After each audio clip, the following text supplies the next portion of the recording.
Mapagyamang buhay po sa lahat mga kamundo. Mula po dito sa Pilipinas, ang inyo pong lingkod ay naghahangad sa lahat na naway nakapamuhay ng ligtas, mapayapa at maunlad. Ngayon naman po mga kamundo ay aking ibabahagi sa inyo ang sinaunang pamahiin tungkol sa ilang parte ng tahanan. Bago po simulan mga kamundo, inaanyayahan ko po kayong sumabay sa akin na pasalamatan at pasinayaan ang kadakilaan at kabutihan ng poong may kapal.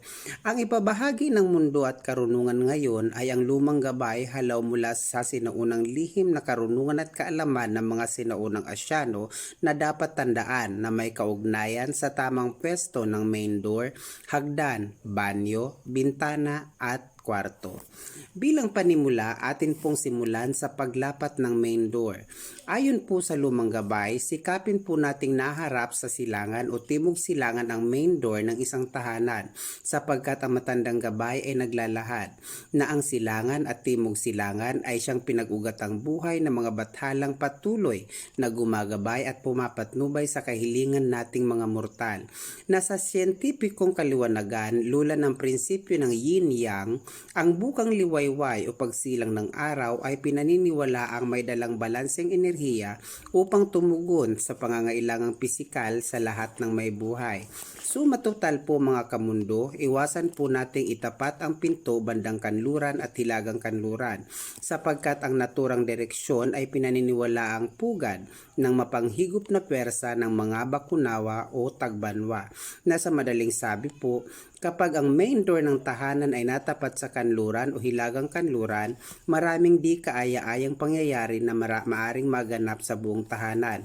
Kung kaya naman, mainam pong iharap natin pasilangan o timog silangan ng main door ng tahanan upang mas makahatak tayo ng nag-uumapaw na positibong persa mula sa kalikasan o balansing enerhiya.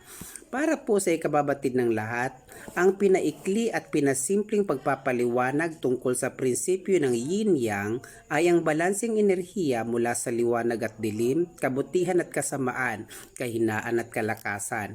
Maging sa mismong katawan natin ay may umiiral na prinsipyo ng yin-yang. Ibabahagi ko po ang tungkol sa yin-yang ng ating katawan sa mga susunod na pagkakataon.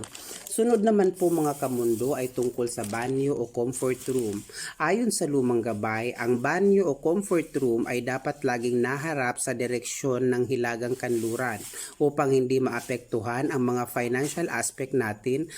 Para po sa mga bahay na may ilang bilang ng palapag, mahigpit pong ipinapayo ng lumang gabay na iwasang magtapat ang banyo o comfort room ng second floor sa comfort room ng first floor.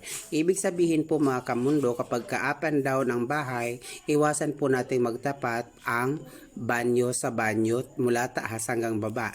Kapag po nagtapat ang mga banyong nabanggit ayon po sa lumang gabay, pinapayuhan po kayong maglagay ng halamang San Francisco sa banyo na matatagpuan sa unang palapag at palitan kapag ito ay nalanta o hindi na nabuhay.